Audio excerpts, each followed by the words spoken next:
Welcome back. I'm your honest Mr. Engineer, and I'm really glad you're here. Today, we're diving into something every car owner should know about. If you're driving an automatic vehicle, you might be making some common mistakes without even realizing it. These small habits might seem harmless, but over time, they can seriously damage your car and lead to expensive repairs. The truth is, many of us pick up bad driving habits without meaning to. Things like coasting in neutral or driving with very low fuel might feel normal, but they actually put a lot of stress on your vehicle. The good news is, once you understand how these habits affect your car, you can avoid them easily and save yourself time, money, and headaches down the road. In this video, I'm going to walk you through some of the most common driving mistakes that can hurt your car. More importantly, I'll show you simple changes you can make to protect your vehicle and keep it running smoothly for years to come. So, let's get into it. First up, try not to drive when your gas tank is nearly empty. We've all been there, hoping we can squeeze out a few more miles after the fuel light comes on. But here's something most people don't realize. Driving on a low tank can cause serious damage over time. Your fuel pump works harder when there's less fuel, especially when it's under a quarter of a tank. That extra effort can cause it to overheat, and eventually, it may fail altogether. Another hidden danger? Sediment that collects at the bottom of your tank, things like rust or dirt, can get sucked up when fuel is low. That debris can clog your fuel lines or damage the fuel injectors. On top of that, running out of gas lets air into the fuel system, which can mess up the pressure and cause your engine to run rough, hesitate, or even stall. These issues are not only frustrating, but also costly to fix. So, a good rule of thumb is to always keep your tank at least a quarter full. It's a small habit, but it goes a long way in protecting your car. Trust me, your fuel pump, your engine, and your wallet will thank you. Next, let's talk about coasting in neutral. A lot of drivers still believe this helps save fuel, especially when going downhill. But in reality, it can actually do more harm than good. When you shift into neutral, you turn off something called engine braking. That's a natural way your car slows down without using the brakes too much. Without it, your brake pads have to do all the work, and they wear out faster, meaning more trips to the mechanic and more money out of your pocket. Plus, here's a myth buster. Modern cars don't save gas when you coast in neutral. In fact, most newer engines are designed to stop fuel flow altogether when you're coasting in gear, so you're not saving fuel, and you might actually be using more. There's also a risk to your transmission. In automatic cars, the transmission system relies on proper lubrication and hydraulic pressure. Shifting to neutral can disrupt that balance, and over time, it may lead to transmission issues. And as we all know, transmission repairs are some of the most expensive out there. So next time you're driving downhill or coming to a stop, leave the car in gear and let the engine help you slow down. It's safer, smarter, and helps keep your car in better shape. Lastly, avoid hard launches. Those moments when you hit the gas pedal hard from a complete stop. It might feel fun or powerful, especially when the light turns green, but doing this regularly is rough on your car. When you suddenly accelerate, it puts a lot of pressure on key parts like the transmission, torque converter, and drivetrain. These parts are responsible for transferring power from the engine to the wheels, and they wear out faster when constantly pushed to the limit. Hard launches also cause unnecessary tire spin, which means more wear and tear on your tires. That not only shortens their lifespan, but also affects your traction and safety. It's a costly habit that adds up over time. So, take it easy on the gas pedal. Smooth acceleration is not only better for your car's health, but also for your fuel efficiency, and it gives you more control on the road. However, it doesn't stop there. Hard accelerations can also cause shock, which can accelerate the deterioration of the transmission fluid. The fluid's functions include cooling and lubricating the gearbox. Additionally, it may cause internal harm if it becomes overheated or unclean. Failure of a gearbox too soon is serious. It can be quite expensive to fix. Therefore, even while it may be tempting to show off or rush off the line, keep in mind that easing into the acceleration can improve performance and prolong the life of your vehicle. By taking it easy, you may maintain your automobile in good working order for many years to come and avoid costly repairs.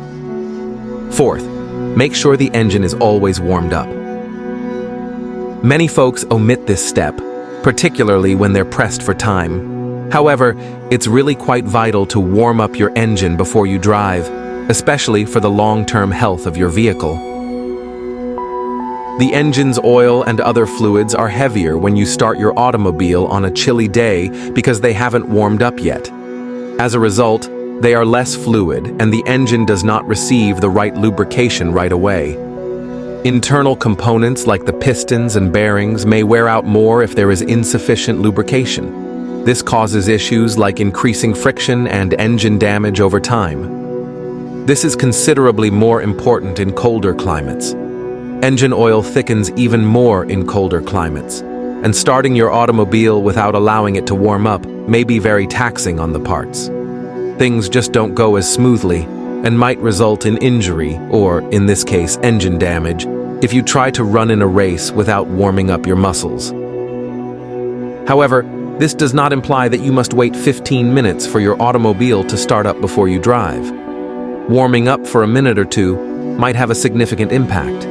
It makes sure everything is properly lubricated before you drive away by allowing the oil to reach all the crevices and nooks. Additionally, it facilitates the engine's more seamless transition to its ideal operating temperature, which is crucial for both efficiency and performance. Therefore, especially on those cold mornings, give your automobile a few minutes to warm up before starting it. You'll prevent needless wear and tear, and your engine will appreciate it. The fifth rule is to avoid sitting in drive while not moving. This is something that all of us have done. When you're delayed in traffic or at a red light, you just keep your foot on the brake and drive, waiting for the situation to change. Keeping your car in drive while you're sitting stationary may not seem like a huge problem, but it puts undue strain on your brakes and transmission. This is the reason. Your car's engine is still working to move it forward while you leave it in drive. Your brakes may wear out more quickly because they are exerting extra effort to keep the car in place even while you are not moving. Brake repairs aren't inexpensive, and the more pressure you apply to the brakes, the sooner you'll need replacements. It's also a little difficult to leave the car in drive when it's not moving. As the engine works to keep the car running even when you're not, the transmission fluid heats up. Overheated transmission fluid can result from this, which is detrimental to performance and lifespan. Premature damage results from the fluid's inability to adequately cool and lubricate the gearbox when it becomes too hot. Don't get me wrong, it's not a big problem if you're only waiting a few seconds. However, it is preferable to move into park or neutral if you will be detained for longer than a minute or two. This will keep your automobile operating more smoothly for a longer period of time by relieving the pressure on the brakes and transmission. Therefore, think about putting your car in park or shifting into neutral the next time you're stopped in traffic or waiting at a lengthy red light. It's a simple method to extend the life of your vehicle and spare you problems. Sixth tip, avoid placing your hand on the gear lever. Although it's a little habit, you might not be aware of the harm it can do. Whether you're shifting or just relaxing, placing your hand on the gear lever while driving might impose undue strain on the vehicle's gear linkage. The parts that keep gears shifting smoothly may eventually get misaligned or even worn out as a result of that continuous pressure. By keeping your hand on the lever, you're really putting additional strain on the sensitive gear connection, which might cause issues like sloppy gear changes or make it harder to get into gear. The internal parts are made to function without additional external effort, so placing your hand there merely makes their task more difficult. In addition to any technical problems, there is the safety aspect to take into account. Your ability to respond quickly in an emergency may be hampered if your hand is resting on the gear lever. Because you're not giving the car your whole attention, you could not respond as fast in the event of an emergency while driving. Keep both hands on the wheel where they should be and pay attention to the road the next time you're driving. In addition to improving your driving posture for faster emergency responses, your car's gear system will appreciate it. It's a minor adjustment, but it may have a significant impact on maintaining the best possible condition for your vehicle and increasing your road safety. The seventh rule is to never switch between modes while moving.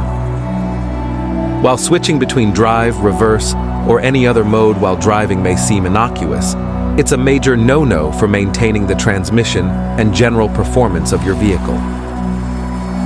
The internal parts of the gearbox, such as the clutch packs and gears, are severely strained when you shift gears while driving, particularly when you go from drive to reverse or vice versa. These components are made to function under particular circumstances, and shifting gears while the vehicle is moving might result in mechanical stress. The transmission may sustain damage from this jolt right away, necessitating expensive repairs down the road. Imagine spinning at different speeds and attempting to slam two gears together. When you shift while traveling, that is essentially what occurs. The gears may wear down more quickly as a result. The worst situation? A complete transmission failure is a possibility.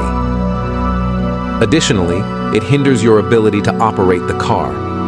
Unexpectedly changing gears while driving can result in a quick shock or loss of momentum, which can throw you off balance and impair your ability to drive safely, particularly in congested areas or traffic. Always make sure you stop completely before changing gears to prevent all of this difficulty. Your transmission will live a lot longer, and you won't have to pay for the costly repairs that come with these errors, even if it can take an extra second. Keep your automobile pleased and your driving easy. The eighth rule is to avoid shifting into park while driving. This is another one that may not seem like much, but it may seriously harm your automobile and is quite dangerous. When your automobile is still moving, never put it in park. Sometimes it's really tempting, particularly when you're pulling into a parking space. But believe me, your transmission might be severely damaged if you do this. This is the reason. The parking pal, a tiny metal pin inside the transmission, holds the wheels in place when you shift into park, preventing your automobile from rolling. That pin may break or sustain damage if you attempt to engage it while the vehicle is still driving. The automobile must be perfectly stationary for it to function. It must not move at all. The outcome? It's possible that a damaged parking pall will require more costly gearbox repairs. This is not only dangerous, but it also damages your vehicle. The tires may lock up when you put the car in park while it's going, which might cause it to jolt violently. This may cause you to lose control and maybe cause an accident, particularly if you're in a tight area or on a hill. Therefore, always make sure you stop completely before putting your car in park. To keep your automobile in good condition and prevent unpleasant surprises when you try to drive off again, follow these easy steps. Despite its seemingly little nature, this practice has the potential to save you aggravation, money, and time. The ninth rule is to always use the emergency brake while parked. Using the emergency brake, also known as the handbrake, when parking is essential for the safety of your vehicle, especially if you're parking on an incline. It may seem like an extra step that you don't always need to do. To prevent rolling, the parking pole in the transmission locks the gears when you park. Here's the problem though. The interior parts of the automobile will be under a lot of strain if you depend only on the transmission to keep it in place. This might lead to needless wear and tear over time since you're asking the parking pal to perform all the heavy lifting. However, by locking the back wheels and holding your car firmly in place, the emergency brake relieves some of that strain on the transmission. This is especially more crucial if you're parked on a hill. The weight of the vehicle rests on the transmission in the absence of the emergency brake, which may eventually lead to damage. You may also find that shifting into gear gets harder with time, which might result in more costly repairs. Additionally, Applying the emergency brake serves as a fallback safety measure in case your vehicle moves for whatever reason. The emergency brake helps keep the automobile from rolling away while you're parked on a hill, even if it doesn't seem steep. This is crucial if you're parked on an elevation. You never know when a slight change or motion could lead to problems. Whenever you park your car, make it a habit to engage the emergency brake. This simple step takes just a second, but can make a big difference when it comes to your safety and the long-term health of your vehicle. Many drivers underestimate its importance, thinking it's only needed on steep hills or in manual cars. But in reality, using the emergency brake helps relieve pressure on your transmission, keeping it in good condition and preventing expensive repairs down the line. It's a small action with a big impact. Another important habit to consider is never leaving your car in neutral when you're on the road, even if you're stuck in traffic or waiting at a long red light. It might seem like a harmless way to give your foot a rest or save fuel, but it can actually do more harm than good. When your car is in neutral, you're giving up immediate control. If something sudden happens, like the car ahead of you stopping without warning or a pedestrian darting into the road, you won't be able to respond right away. You'll have to shift back into drive before you can move. And that delay, even if it's just a second or two, can make a big difference in an emergency situation. Staying in gear also allows your car to use engine braking. This means that when you take your foot off the accelerator, the engine helps slow the car down without putting all the strain on your brake pads. But when you're in neutral, your brakes are doing all the work, which can wear them out faster. Over time, this increases the risk of brake-related issues, and that's definitely something you want to avoid. Another common myth is that keeping your car in neutral saves fuel. That may have been true with older vehicles, but today's automatic cars are designed differently. When you coast in gear, the engine can actually shut off fuel delivery to save gas. So in most cases, putting the car in neutral won't improve your fuel economy. It might even do the opposite. So, the next time you're sitting in traffic or waiting at a light, just keep the car in drive. You'll maintain better control, reduce wear on your brakes, and support safe, efficient driving habits. Thanks for watching. Now that you know about these often overlooked mistakes drivers make with automatic vehicles, I'd love to hear from you. Have you caught yourself doing any of these before? Share your experiences in the comments below. If you found this video helpful, don't forget to like, subscribe, and hit the notification bell so you don't miss any future tips on keeping your car in great shape. Drive safe out there.